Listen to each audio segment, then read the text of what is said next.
இது வரைக்கும் வந்து ரஜினி இந்த திரைத்துறையில் அவர் எந்த அளவுக்கு எக்ஸ்பர்ட்டு, காட்சி எப்படி வருங்கிறது கணிக்கிறதுல அவர் எக்ஸ்பர்ட்டுன்னு தெரியும்.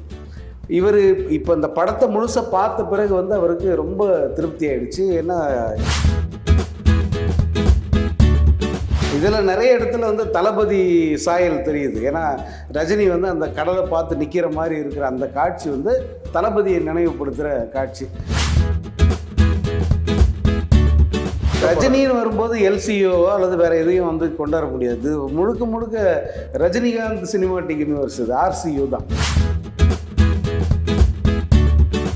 கதாநாயகனாகவே வந்து 50 வருஷத்தை வந்து ஒரு சினிமாவில் தக்க வைக்கிறது சாதாரண விஷயம் இல்லை.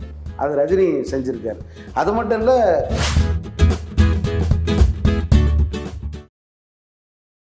வணக்கம். இன்றைய சந்திப்பில் நம்முடன் இணைந்திருப்பவர் பத்திரிகையாளர் சங்கர் அவர்கள். வணக்கம். வணக்கம் புத்தன். நீண்ட இடைவெளிக்கு பிறகு சந்திக்கிறோம். ஆமாம். கூலி படத்தை பற்றியும் பேசி ரொம்ப நாள் ஆச்சு. இப்போ கூலி வந்து ரிலீஸ் அளவுக்கு தயாராகிட்டு, கூலியை பற்றி கொஞ்சம் ஆரம்பத்துலேருந்து கொஞ்சம் சொல்லுங்கள். நம்ம கூலி படத்தை பற்றி அதனுடைய ஆரம்ப நிலையிலிருந்தே நம்ம ஓஎச் சினிமாவை பேசியிருக்கோம். இடையில் ஒரு சின்ன ஒரு இடைவெளி தான் இருந்தாலும் நம்ம வேறு படங்கள் பற்றி வேறு தளங்களில் நம்ம பேசிக்கிட்டு தான் இருக்கோம். நம்ம ஓஎச்சுக்கு வந்து ஒரு சின்ன கேப், அவ்வளோதான். கூலி வந்து அதோட டைட்டில் ப்ரோமோலேருந்து ஸ்டார்ட் ஆச்சு. படப்பிடிப்பு, அந்த இது லொக்கேஷனு, அது எல்லாமே வந்து கரெக்டாக அவங்க பிளான் பண்ணபடி பக்காவாக வந்து செஞ்சு முடித்தாங்க. லோகேஷ் கனகராஜ் வந்து இந்த ஸ்கிரிப்ட் ரெடி பண்ண தான் அவருக்கு ஒரு சின்ன டிலே ஆச்சு. மற்றபடி ஷூட்டிங் ப்ராசஸ் எல்லாம் வந்து ரொம்ப பர்ஃபெக்டாக 1 வருஷம் கரெக்டாக 1 இயர் வந்து நான்ஸ்டாப்பாக வந்து நடந்து முடிஞ்சுது. இடையில் ரஜினிக்கு ஒரு சின்ன உடல்நல பிரச்சனை எல்லாம் வந்தும் கூட வந்து அது கரெக்டாக எல்லாம் முடிச்சு. இடையில கூட லோகேஷ் கனகராஜ் சொல்லியிருக்காரு என்னென்னா, 2 ஆண்டுகளாக நான் வந்து சோசியல் மீடியா, குடும்பம் எதையுமே கவனிக்கலை. இல்லை, அவர் படம் நான் சோசியல் மீடியாவிலேருந்து பிரேக் எடுத்துக்கிறேன்னு சொல்லி அனௌன்ஸ் பண்ணிட்டே போனார் அவர். இதில் நடுவில் வந்து பார்த்திங்கன்னா ஒரு 3 வீடியோக்கள் வந்து இந்த படம் தொடர்பாக வெளியிட்டிருந்தாங்க. ஒன்று, ரஜினியுடைய பிறந்த நாளுக்காக வந்து சிக்கிட்டு வைப் அப்படிங்கிற பேரில் ஒரு வீடியோ. அதில் ரஜினிகாந்த் வந்து ஆடி இருப்பார். 30 செகண்ட் வர்ற அந்த வீடியோவில் டி ராஜேந்தரோட வாய்ஸில் தான் ஸ்டார்ட் ஆகும். அது பெரிய வைரலாக போச்சு, மிகப்பெரிய ஹிட். அது ஒரு 30 மில்லியனுக்கு மேலே அந்த வீடியோ போச்சு. அதன் பிறகு ஒரு கேப் விட்டு கூலியுடைய 100 நாள் கவுண்ட் டவுன் வந்து ஸ்டார்ட் பண்ணாங்க. அப்போ வந்து அரங்கம் அதிரட்டுமே அப்படின்னு ஒரு ப்ரொமோ வந்து விட்டுருந்தாங்க. அதில் கூலியோட ஷூட்டிங் ஸ்பாட்டில் ரஜினி, மற்ற நடிகர்கள் எல்லோரும் இருக்கிறதெல்லாம் வந்து அதில் ஷேர் பண்ணியிருந்தாங்க. அதுவும் வந்து மிகப்பெரிய ஒரு வைப் ஆச்சு. அதை பவர் ஹவுஸ் வைப் அப்படின்னே வந்து அதை இது பண்ண ஆரம்பிச்சிட்டாங்க. இந்த நேரத்தில் வந்து கூலி படத்தோட இந்த 4-5 மொழிகளில் இந்த படம் ரிலீஸ் ஆகுது. அதில் ஹிந்தியில் என்னவா ரிலீஸ் ஆகுது, தலைப்பு இதே தான் இருக்குன்னு எல்லாரும் எதிர்பார்க்கும்போது வேறு ஒரு தலைப்பு அனௌன்ஸ் பண்ணாங்க. மஜ்தூர் அப்படின்னு சொல்லிட்டு அனௌன்ஸ் பண்ணாங்க. ஏன்னா ஹிந்தியில் நிறைய கூலி வந்துருச்சு. கூலி நம்பர் 1, கூலி ராஜா, அப்படி நிறைய வந்துருச்சு. அதனால் ஒரு வித்தியாசமாக அப்படி வைக்கலான்னு வச்சாங்க போல இருக்குது. ஆனால் ரசிகர்கள் எல்லாரும் சன் பிக்சர்ஸை வந்து அவங்க ரொம்ப ரிக்வஸ்ட் பண்ணி கேட்டுக்கிட்டாங்க, தயவு செஞ்சு பேரை மாற்றிடாதீங்க, கூலின்னு வைங்கன்னு சிலர் சொல்லியிருந்தாங்க. இன்னும் சிலர் என்னன்னா, இது இந்த பவர் ஹவுஸ் வைப்புன்னு போட்டாங்கல்ல, அதனால் கூலி த பவர் ஹவுஸ் அப்படி வைங்க சார், நல்லா இருக்குன்னு சொல்லிட்டு ரசிகர்கள் சஜஷன் கொடுக்க அதை சன் பிக்சர்ஸ் ஏற்றுக்கிட்டு பேரை வந்து ஹிந்தியில் கூலி த பவர் ஹவுஸ் அப்படி தான் வந்து ஹிந்தியில் ரிலீஸ் ஆகுது. பெரிய இதாக இருக்குது, மாற்றமாக இருக்குது. ஆமாம். அப்புறம் வந்து ஒரு இந்த படத்தோட ஃபஸ்ட்டு சிங்கிள் விடணும் அப்படின்னு சொல்லிட்டு வர்றப்போ ஒரு வித்தியாசமான முயற்சியாக பண்ணலாம். ஏன்னா பாட்டு முழுக்க ரஜினி தான் பண்ணிட்டு போகிறார் படத்தில். பட் இந்த ப்ரமோவாக இதை வந்து ஃபஸ்ட்டு சிங்கிளாக வித்தியாசமாக கொடுக்கணும்னு சொல்லிட்டு என்ன பண்ணாங்கன்னா, இசையமைப்பாளர், பாடகர் அனிருத், அதே போல் இந்த டியூனை கிரியேட் பண்ணவர், அந்த பேக்ரவுண்ட், அந்த மியூசிக்கை வந்து கிரியேட் பண்ணது டி ராஜேந்தர். இந்த 2 பேரையும் இணைச்சி ஒரு தனியாகவே வந்து ஷூட் பண்ணியிருந்தாங்க. அந்த சிக்கிட்டு வைப் பாட்டுக்கு முழுக்க ரஜினி இல்லாமல் இவங்களை மட்டும் வச்சு ஒரு வீடியோ ஷூட் பண்ணி அதை வந்து ரிலீஸ் பண்ணியிருந்தாங்க. அதுவும் வந்து பெரிய வைரலாக இன்றைக்கி வந்து பார்த்திங்கன்னா ஆன்லைனில் எங்கே பார்த்தாலும் சிக்கிட்டு வைப் அப்படின்னு சொல்லிட்டு பசங்கள்லாம் 12 மில்லியன் போயிருக்கு. ஆமாம், ரீல்ஸ் கிரியேட் பண்ணுறாங்க. அந்த ரீல்ஸே வந்து பல லட்சம் தாண்டி போய்கிட்டு இருக்கு. ஸோ அந்தளவு வந்து ஒரு வைப்பை வந்து இந்த படம் கிரியேட் பண்ணியிருக்கு. இப்போ படம் ரிலீஸுக்கு தயாராகிடுச்சு. இன்னும் சரியாக வந்து ஒரு 35 நாள் இருக்குது இந்த படம் ரிலீஸ் ஆகிறதுக்கு. நம்ம வீடியோ வெளியிட்ட நாள்லேருந்து 35வது நாள் படம் ரிலீஸ். இல்லை, இப்போ முந்தைய ரஜினி படங்களை விட என்னென்னா, ஜெயிலர் வந்து மிகப்பெரிய ஒரு சூப்பர் டூப்பர் ஹிட்டு. அதுக்கு பிறகு லோகேஷ் கனகராஜ் இயக்கத்தில் கூலிங்கிறது, இது எந்த வகையில் முந்தைய படங்களை விட சிறப்பான ஒரு அந்தஸ்து பெற்றிருக்கு? அதாவது ரஜினிக்கே வந்து இந்த இந்த அவரை வந்து காட்டியிருக்கிற விதம் வந்து அவருக்கு ரொம்ப பிடிச்சி போனதாக சொல்கிறாங்க. இது வரைக்கும் வந்து ரஜினி இந்த திரைத்துறையில் அவர் எந்த அளவுக்கு எக்ஸ்பர்ட்டு, காட்சி எப்படி வருங்கிறது கணிக்கிறதுல அவர் எக்ஸ்பர்ட்டுன்னு தெரியும். இவர் இப்போ இந்த படத்தை முழுசாக பார்த்த பிறகு வந்து அவருக்கு ரொம்ப திருப்தி ஆயிடுச்சு. ஏன்னா அவர் எதிர்பார்த்ததை விட இந்த மிகச்சிறப்பாக படம் வந்திருக்கு. அதே போல் லோகேஷ் கனகராஜும் கூட இது வரைக்கும் திரையில் நீங்கள் பார்க்காத ஒரு ரஜினியை பார்க்க போகிறீங்க அப்படி தான் இதுக்கு இன்ட்ரோ கொடுத்துருக்காரு. இல்லை, அந்த தோற்றமே ஒரு மிகப்பெரிய இளமை, நினைத்தாலே இனிக்கும் தானே அது. ஆமாம் ஆமாம், அந்த படத்தோட அந்த இது இருக்குது, அந்த வசனம், அந்த பாடல் வரிகளை கூட அவங்க பயன்படுத்தியிருக்காங்க. ஆமாம், இதில் நிறைய இடத்துல வந்து தளபதி சாயல் தெரியுது. ஏன்னா ரஜினி வந்து அந்த கடலை பார்த்து நிற்கிற மாதிரி இருக்கிற அந்த காட்சி வந்து தளபதியை நினைவுபடுத்துகிற காட்சி. லோகேஷ் கனகராஜுக்கு தளபதி படம் ரொம்ப பிடிக்கும். அதனால் வந்து நிறைய அந்த ரெஃபரன்ஸ் எல்லாம் வச்சு பண்ணியிருக்காரு போல இருக்குது. பட் ரொம்ப வித்தியாசமாக அந்த பாட்டுக்கு ரஜினி ஆடுறதும் சரி, அல்லது ரஜினியோட தோற்றம் எல்லாமே வந்து ரொம்ப நல்லா இருக்குது, நிறைவாக இருக்குது, ரொம்ப பாசிட்டிவாக இருக்குது. ரசிகர்களுக்கு ஒரு விருந்து மாதிரி இருக்கும்னு நினைக்கிறேன். ஆமாம் ஆமாம், ஒரு மிகப்பெரிய விருந்து தான். இன்னொன்று என்னென்னா, லோகேஷ் கனகராஜ் வந்து தன்னுடைய அந்த எல்சியூன்னு ஒரு வேர்டு அதிகமாக பேசப்பட்டது, அந்த வேர்டை மறந்துட்டு இந்த படத்தை எடுத்திருக்காரு. ஆமாம் ஆமாம், ரஜினிக்காகவே எடுக்கப்பட்ட ரஜினின்னு வரும்போது எல்சிஓவோ அல்லது வேற எதையும் வந்து கொண்டாட முடியாது. முழுக்க முழுக்க ரஜினிகாந்த் சினிமாட்டிக் யூனிவர்ஸ், இது ஆர்சியூ தான். ரஜினி படம்னா அது ரஜினி படம் தான். அப்படி இருந்தால் தான் ரசிகர்கள் மத்தியில் அது எடுப்படும்.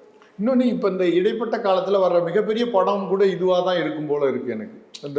கடந்த 6 மாதங்கள். ஆமாம் ஆமாம், தமிழில் சொல்கிறேன், கடந்த 6 மாதங்களாக பல படங்கள் வந்தது. அதில் உண்மையான மிகப்பெரிய படம்னா அது இந்த படம் தான். இதோடைய விற்பனை இருக்குல்ல, வணிகம், இது மிகப்பெரிய அளவில் இருக்கும்னு நினைக்கிறேன். ஏன்னா சன் பிக்சர்ஸ் தான் அவங்க ரிலீஸ் பண்ணுவாங்க.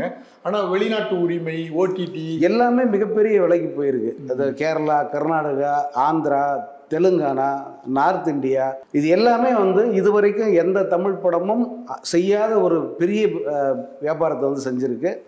அது ஒரு பெரிய சாதனையாக தான் பார்க்குறாங்க. இது ரிலீஸுக்கு முன்னே வந்து மிகப்பெரிய ஒரு பிஸ்னஸ் வந்து இந்த படத்துக்கு நடந்திருக்கு. அதே போல் தமிழில் இது வரைக்கும் எந்த படத்துக்கும் பேசப்படாத ஒரு விலை இந்த படத்துக்கு வந்து பேசிக்கிட்டு இருக்காங்க. அதே போல் வேர்ல்டு வைடு வந்து ஹம்சினி அப்படின்ற கம்பெனி வந்து ரிலீஸ் பண்ணுது. அவங்களும் வந்து கிட்டத்தட்ட 90 கோடிக்கு இந்த படத்தை வாங்கியிருக்கிறதா செய்திகள் பரவிட்டு இருக்கு. இந்த தொகை வந்து வேறு எந்த படத்துக்கும் இது வரைக்கும் கொடுத்ததில்லை. இவ்வளோ வசூலாகுமா அப்படிங்கிறதே பல பேருக்கு சந்தேகம்.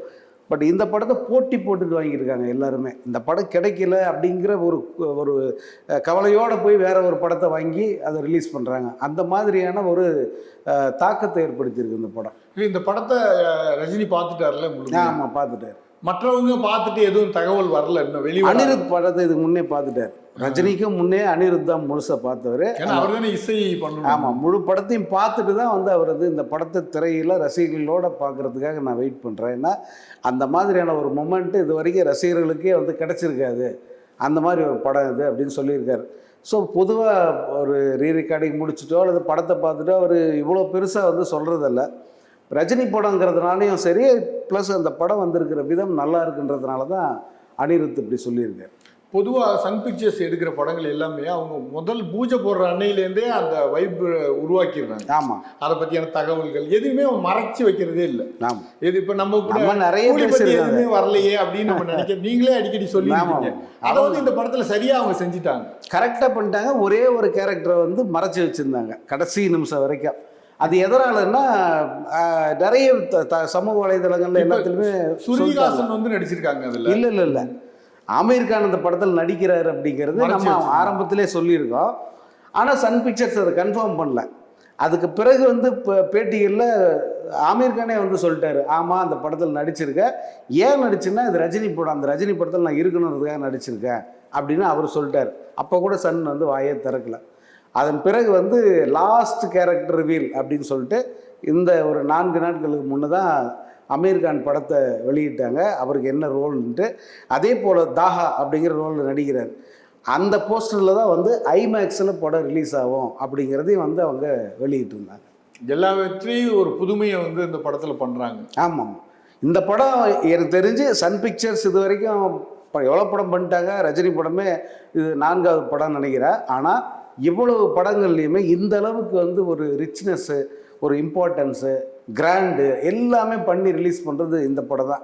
ஏன்னா இந்த படம் ரஜினியுடைய பொன்விழா படம், அதுதான் ரொம்ப முக்கியம். முக்கியமான விஷயம். நம்ம பொன்விழா தொடர்பாக நிறைய வீடியோக்கள் பேசிட்டோம். ஆமாம், நம்ம ஒரு வருஷம் ஒரு சீரியஸே பண்ணோமே, ஒரு 100 வீடியோக்களுக்கு மேலே ரஜினியோட அந்த கிராஃபையே நம்ம பேசியிருக்கோம். ஆமாம். இப்போ ஒரு ரஜினி ரசிகராக இருக்கிறவர் ஓக சினிமாவில் வந்து அந்த பிளேலிஸ்ட்டில் பார்த்தாவே எல்லா வீடியோவையும் அவர் பார்த்து தெரிஞ்சுக்கலாம். ரஜினியோட கெரியர் பற்றி A to Z வந்து நம்ம ரஜினி 50 அந்த சீரீஸ் பார்த்தா தெரிஞ்சிடும். இப்போ கூலிக்கு வந்து ரொம்ப முக்கியத்துவம் கொடுத்து அந்த படத்தை டைரக்ட் பண்றாருல லோகேஷ் கனகராஜ், அதுக்கு என்ன காரணம்? ரஜினிங்கிற ஒரு நடிகரா? கண்டிப்பா ரஜினின்ற ஒரு நடிகர் ஒரு பக்கம், இன்னொன்று ரஜினியோட கெரியர்ல ரொம்ப இம்பார்ட்டண்ட்டான ஒரு காலகட்டத்தில் அந்த படம் ரிலீஸ் ஆகுது. 50வது வருடன்றது எல்லாருக்கும் அமையாது. அது ரஜினி மாதிரி, ரஜினி முதல் படத்திலிருந்து இந்த 50 வருடங்களில் முழுக்க வந்து ஒரு லீடு ஹீரோ, அதாவது கதாநாயகனாகவே வந்து 50 வருஷத்தை வந்து ஒரு சினிமாவில் தக்க வைக்கிறது சாதாரண விஷயம் இல்லை. அது ரஜினி செஞ்சுருக்காரு. அது மட்டும் இல்லை, நீங்கள் கருப்பு வெள்ளை காலத்திலேருந்து இன்றைக்கி அது கலரு, 3D, ஐமேக்ஸு, 4D, அப்புறம் D-பாக்ஸு, இப்படி பல தொழில்நுட்பங்கள் இந்த எல்லா காலகட்டத்திலுமே ரஜினி வந்து நடிச்சுக்கிட்டே இருக்கார். அதுவும் ஹீரோவா, டாப் ஆஃப் த இண்டஸ்ட்ரி, அந்த ஒரு துறையினுடைய உச்சத்திலேயே வந்து தொடர்ச்சியாக இருந்துகிட்டு இருக்காரு. இல்லை, இதில் வந்து நீங்கள் ரொம்ப குறிப்பிட்டு சொல்ல வேண்டியது என்னன்னா, இதுலேயும் சொல்கிறேன், சூப்பர் ஹிட் படங்கள்லையும் சொல்கிறேன். ஆமாம், அதான் வணிக ரீதியாக ஏன்னா படங்களோட குவாலிட்டியும் சரி, ரஜினி படம் வந்து என்றைக்குமே டாப்பில் தான் வந்து இருக்கும். அது யாரும் இன்னும் குறைய சொல்ல முடியாது. நீங்கள் அந்த கதையை 1000 ஏதாவது சொல்லலாம், but quality of the movie இருக்குல்ல, அதில் வந்து எந்த பெரிய சமரசமும் இருக்காது. அது அண்மை காலத்து படங்கள்லாம் பார்த்து வந்து எடுக்கிறாங்க அவருடைய படங்கள். வணிகத்துலேயும் சரி, அது இப்போ வரைக்கும் உச்சத்தில் தான் இருக்குது. ஆடியோ ஃபங்க்ஷனுக்கான டேட்டு இன்னும் அறிவிக்காமல் இருக்கிறாங்க. ஆமாம், அது முடிஞ்சு அடுத்த நீங்கள் சொன்ன மாதிரி 35 நாளில் அந்த படம் ரிலீஸ் ஆக போகுது. ஆடியோ வந்து ஆகஸ்ட் முதல் வாரம் வர்றதுக்கு வாய்ப்பு இருக்குது. ரஜினி வந்து தொடர்ச்சியாக சில நிகழ்ச்சிகளில் கலந்துக்கிற ஒரு சூழல் இருக்குது இப்போ. ஏன்னா அந்த சு வெங்கடேசனுடைய வேள்பாரி அந்த நாவல், அதனுடைய அந்த ஒரு பெரிய சாதனை பண்ணியிருக்கு. அந்த நாவல் 1,00,000 பிரதிகளுக்கு மேலே விற்றுருக்கு. அதை கொண்டாடுகிற ஒரு நிகழ்ச்சி நடக்குது. அதில் சிறப்பு விருந்தினர் ரஜினி தான். அதுக்கடுத்து பார்த்தீங்கன்னா அனிருத்தோட இசை நிகழ்ச்சி நடக்குது. அந்த இசை நிகழ்ச்சிக்கு பேரே வந்து ஹுக்கும் அப்படின்னு தான் வச்சுருக்காரு அவர். ஜெயிலரில் முத்திரை பாட்டு அது. ஸோ அந்த நிகழ்ச்சியிலும் ரஜினி கலந்துப்பார் அப்படின்னு சொல்கிறாங்க. அதற்கடுத்து பார்த்திங்கன்னா ஆகஸ்ட் 2ஆம் தேதி இளையராஜாவுடைய அந்த சிம்பனி வந்து இங்கே சென்னை மண்ணில் அரங்கேற போகுது. அதுக்காக வந்து முதல்வரே அவரோடு காத்துக்கிட்டு இருக்காரு. அது தமிழக அரசினுடைய ஒரு ஆதரவோடு நடக்கிற ஒரு நிகழ்ச்சி. அதிலும் சிறப்பு விருந்தினர்களாக முதல்வர் ஸ்டாலினோட ரஜினிகாந்த் கலந்துக்கிறார். ஸோ இந்த 3 நிகழ்ச்சிகள் வரிசையாக இருக்குது. அதனால் இந்த நிகழ்ச்சிகளுக்கு முன்போ அல்லது பின்போ வந்து கூலி படத்தினுடைய வெளியீட்டு விழா, அதாவது ஆடியோ ரிலீஸு, அதுவே வந்து ரஜினியுடைய அந்த 50வது ஆண்டு குறிக்கிற மாதிரியான ஒரு நிகழ்ச்சியை தொடக்கமாக இருக்கலாம். ஆமாம், அதுக்கு வாய்ப்பு இருக்குது. நம்ம கூலி படத்தை பற்றி இன்னும் நிறைய பேச வேண்டியது இருக்குது. நிறைய இருக்குது. இந்த 35 நாள் அவங்க 100 டேஸ் கவுண்ட் டவுன்னா, நம்ம இன்னிலேருந்து கணக்கு பண்ணால் கூட 35 நாள் கவுண்ட் டவுன் இருக்குது. நம்ம இன்னும் நிறைய கொடுக்கலாம். ரசிகர்களுக்கு வந்து நிறைய தகவல்கள் இருக்குது, நமக்கு சொல்லுவோம். மீண்டும் பேசுவோம். நன்றி, வணக்கம். வணக்கம். இந்த வீடியோ உங்களுக்கு பிடிச்சிருந்தா லைக் பண்ணுங்க, ஷேர் பண்ணுங்க, கமெண்ட் பண்ணுங்க. மறக்காம OH சினிமா சேனலுக்கு சப்ஸ்கிரைப் பண்ணுங்க.